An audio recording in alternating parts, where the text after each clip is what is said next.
Jefferson sailed over to see this. Marie Lynn Antoinette was there.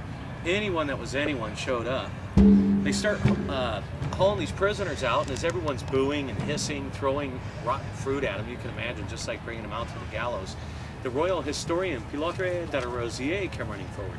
He says, wait. If this is successful, you're going to be sending 2 prisoners into history as the first man ever to fly. That's crazy. So the king said, fine, Pilotre. This is humorous. Watching you fumble. I fumble with it too. It drives me nuts. He said, fine, Pilotre, you do this yourself. So this brave historian jumps in the craft, big plume of smoke, says, cut me away, and off he goes, 2,400 feet in the air. On the way back down, needless to say, he started stoking that fire, and sure enough, he leveled off. Went on with the first ever successful manned flight in history. Came back to the kingdom. The king looked him over and said, what happened to you? I thought it was successful. Why are you all bloody? He said, well, I was flying over the countryside, and all the farmers and ranchers, they were chasing after me with pitchforks, yelling, kill the devil! Well, think about it. 1783, France, you're out there farming your crop, big black ball, belching smoke coming at you. Obviously not an angel. So the king put out a decree with 3 very important things to it.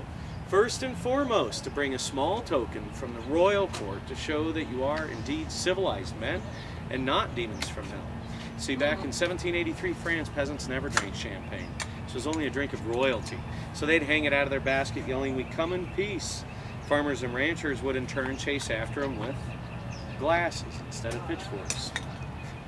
Hence the champagne balloon ride. So what we offer nowadays is something called Balloonist Sunrise. What it is half champagne, half citrus punch. It's a lot like a mimosa, just better. So those of you that don't want that, raise your hand. Easy enough. Don't have to count. I'll get you to turn that down. Now, if you remember, there was 3 important things in that decree. First and foremost, the champagne. Secondly, they decided to name this contraption after the first men that built it, whom were the Montgolfier brothers. So if you translate hot air balloon to French, it translates Montgolfier. And then they decided to name anyone that gets in this Montgolfier after the first man to get in it, whom was Pilote de Rosier, hence the designation pilot.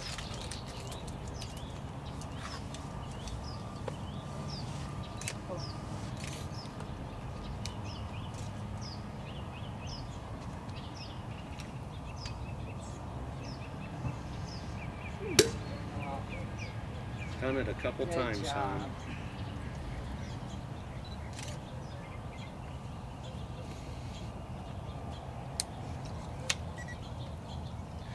So go ahead and pass them down as I pour them. We've got another tradition. Back in the late 1800s, an Irish priest by the name of O'Reilly got to go for a balloon ride. And he thought it was so cool that we should have our very own prayer. So he wrote us a prayer called the Balloonist's Prayer. Been reciting it ever since. Now we used to say it before the flight, but people were kind of tripping as we knelt down praying to God before we get in. Oops. Someone gets a spilled one. Sorry about that. This means there are more. Right. Actually just means I poured it too fast. Go ahead and pass them down. Hold them high in the air. I'll get my pop. The winds have welcomed you with softness. The sun has blessed you with its warm hands. You've flown so high and so well that God joined you in your laughter and set you gently back again into the loving arms of Mother Earth. Amen. Amen. Congratulations, you guys are now official aeronauts. Yes, I will be. I can do this. Gotta put the nuts part in there. You'd go to 4,000 feet in an overgrown laundry basket. Full of highly explosive fuel under a plastic bag. With some redneck you don't even know. That's a little nuts. So we got some goodies. I brought out in French tradition a special dipping sauce for the apples. They call it Boudou of the peanut.